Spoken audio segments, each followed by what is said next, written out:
The night before my wedding, I, Katrina Roberts, received a wedding dress that didn't fit my body. Kevin Blunt, who had been my boyfriend for 7 years, snatched it from my hands with a frown and said indifferently, "It's not for you." The next day, his childhood sweetheart, Lindsay Palmer, tried it on, and it perfectly fitted her. While looking at her with affection, Kevin said to me without even turning his head, "Don't blame her. She just likes wearing beautiful outfits." Then, he didn't even come back home on our wedding night. So, I went to the hospital to abort the fetus in my womb and called the HR from Kevin's competitor, Rachel Gill, and accepted their offer. "Rachel, I'll be coming to work next week," I said. After pressing the sending button, I felt relieved. Meanwhile, Kevin hadn't come back home for a whole night and just texted me as if he just discovered that he still had a wife. "Kevin, do you wake up?" Without receiving my reply, he texted me again. "Kevin, Lindsay smeared the wedding dress yesterday. She didn't mean to. Remember to take the dress for dry cleaning when you wake up." As expected, he contacted me for Lindsay. I blacklisted him and called the most renowned divorce lawyer around town, Max Groves. "Do you take a divorce case involving a marriage that just lasts one day?" As soon as I spoke that out, I couldn't help but mock myself, realizing that my 7-year affection for Kevin ended up in embarrassing vain. Max was apparently astonished and could only say, "Sure. Can you tell me the details about your request?"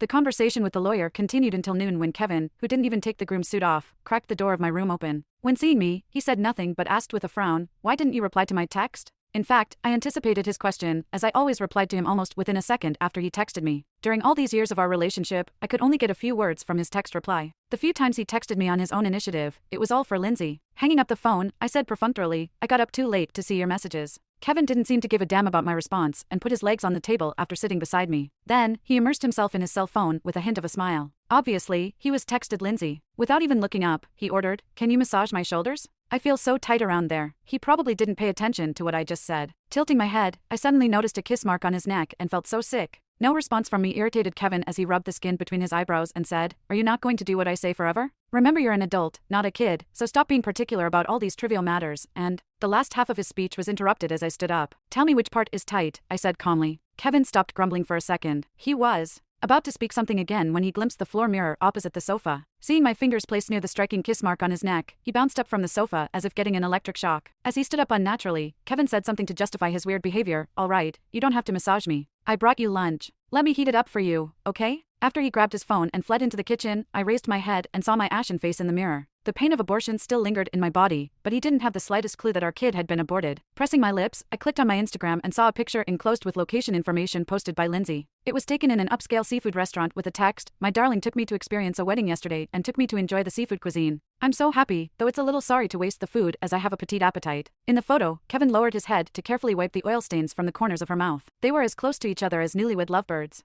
I gave it a thumbs up. There was a burnt smell coming from the kitchen.